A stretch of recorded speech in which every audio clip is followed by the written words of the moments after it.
नमस्कार, मैं हूं संजय शर्मा। आप देख रहे हैं 4 PM न्यूज़ नेटवर्क।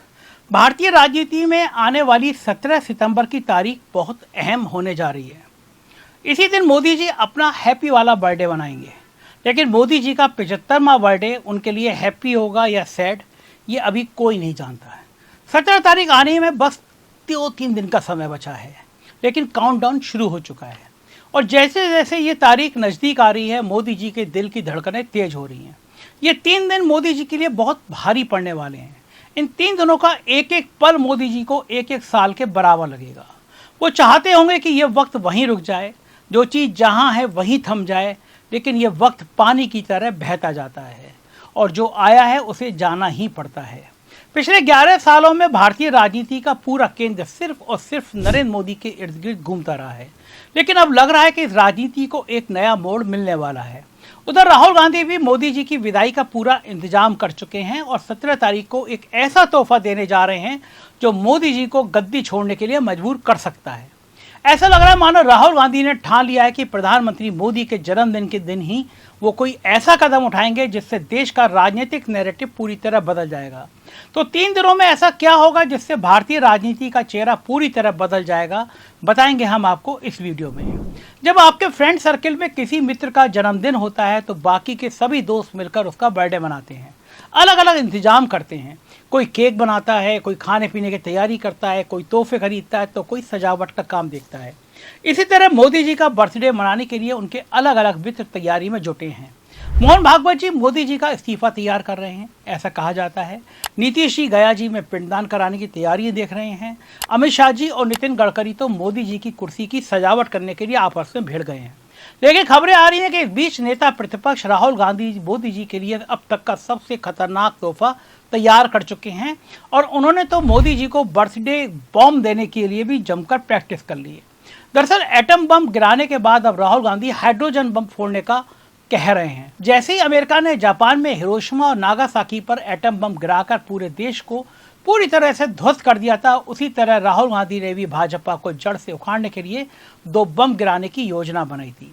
एक बम तो वो गिरा चुके हैं, जिसका असर भी देश ने देखा है और अब राहुल गांधी जल्दी ही दूसरा बम गिराकर भाजपा के बचे कुचे नैरेटिव को पूरी तरह से खत्म करने जा रहे हैं। लेकिन सवाल यह है कि कब और कहां, किस तरह इस बार बम में क्या होगा। राजनीति के इस बड़े मंच पर जब भी कोई बड़ा धमाका होता है तो पूरे देश की निगाह उसी ओर टिक जाती है। इस वक्त अगर किसी एक नेता ने राजनीतिक हलचल मचा दी है तो वो है राहुल गांधी। दोस्तों, राहुल गांधी लगातार चुनावों में धांधली, ईवीएम और वोट चोरी को लेकर आवाज उठा रहे हैं। कभी ये बातें सिर्फ आरोप लगती थी, लेकिन उन्होंने अब सबूतों के साथ पेश करना शुरू कर दिया है।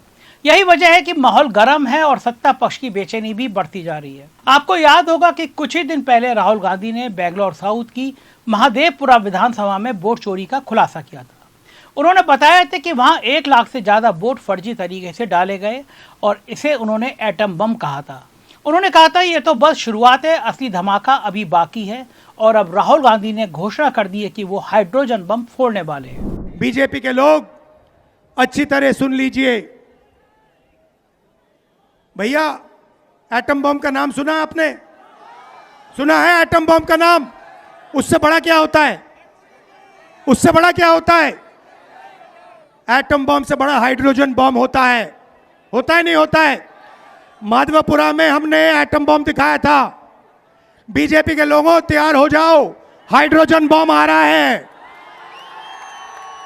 हाइड्रोजन बम आ रहा है, तैयार हो जाइए। आपकी जो सच्चाई है, वोट चोरी की सच्चाई है, वो पूरे देश को पता लगने जा रही है। अब सवाल ये उठता है कि आखिर ये हाइड्रोजन बम क्या है और राहुल गांधी इसे कब और कहां फोड़ने वाले हैं। जो खबरें सामने आ रही हैं उसके मुताबिक राहुल गांधी 17 सितंबर को इस हाइड्रोजन बम का धमाका करेंगे।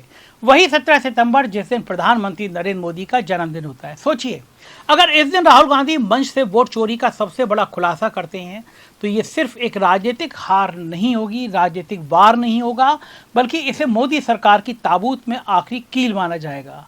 राहुल गांधी ने हाल ही में अपनी वोटर अधिकार यात्रा पूरी करी है।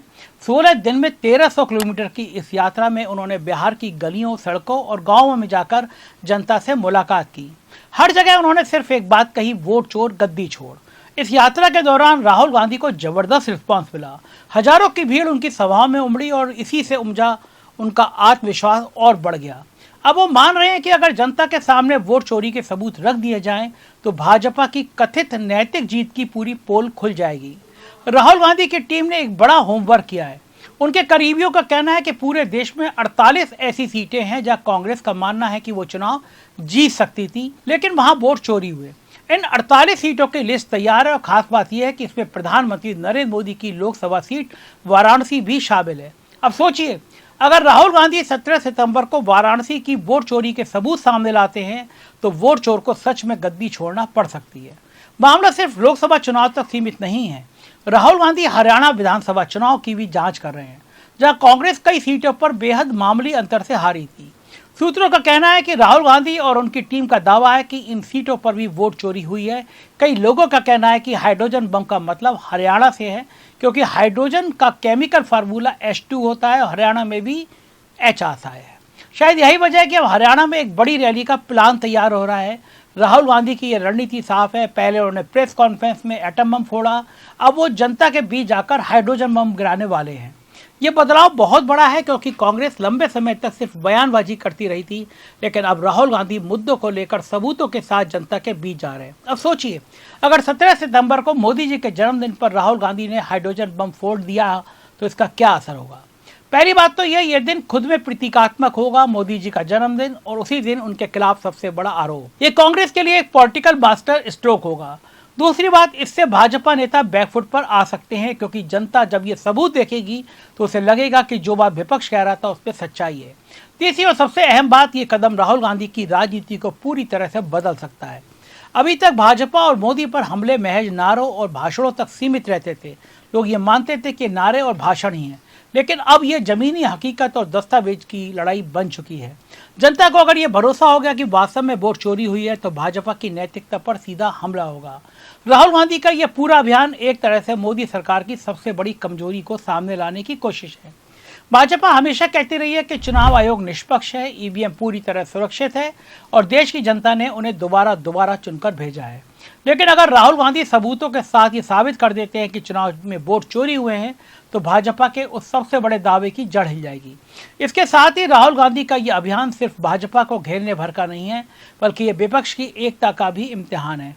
अगर कांग्रेस इस इम्तिहान में पास हो गई, कांग्रेस सच में वोट चोरी का सबूत जनता के बीच रख देती है, तो इंडिया गठबंधन को एक मजबूत मुद्दा मिल जाएगा। इससे न सिर्फ विपक्षी दल एकजुट होंगे, बल्कि आम जनता के बीच भी संदेश आएगा कि भाजपा की जीत साफ सुथरी नहीं थी।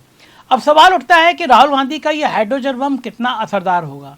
क्या यह सच में मोदी सरकार की नींव हिला पाएगा। राजनीति में किसी भी चीज़ का असर इस बात पर होता है कि जनता उसे कितना गंभीरता से लेती है। और जब राहुल गांधी हजारों किलोमीटर पैदल चलकर जनता तक पहुंचे हैं, जब उन्होंने हर गांव और कस्बे में जाकर ये बात दोहराई है कि आपका वोट चुराया गया है, तो जनता के मन में बैठ चुका है। अब अगर 17 सितंबर को सबूत आ जाते हैं तो वो जनता के गुस्से को और भड़का देंगे। राजनीति में तारीख बहुत मायने रखती है और राहुल गांधी ने 17 सितंबर को चुना ही है क्योंकि मोदी जी का जन्मदिन है। अब सोचिए, ये दिन पूरे देश में भाजपा मोदी के जन्मदिन पर उन्हें विकास पुरुष और विश्व नेता कहकर प्रचार करने में जुटी होगी।